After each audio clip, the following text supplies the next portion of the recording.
বন্ধুরা, তো দেখুন আজকে রেসিপিটা দেখুন কত সুন্দর বানাচ্ছে দেখুন।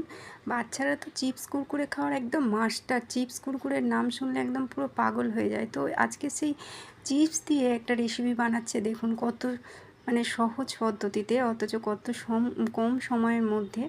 দেখুন, বাচ্চারা তো এই রেসিপিটা দেখলে পুরো পাগল হয়ে যাবে। দেখুন কত সুন্দর বানাচ্ছে। আমি তো দেখেই প্রথমে অবাক যে আলু সিদ্ধ আর রুটি দিয়ে এত সুন্দর একটা রেসিপি হয়।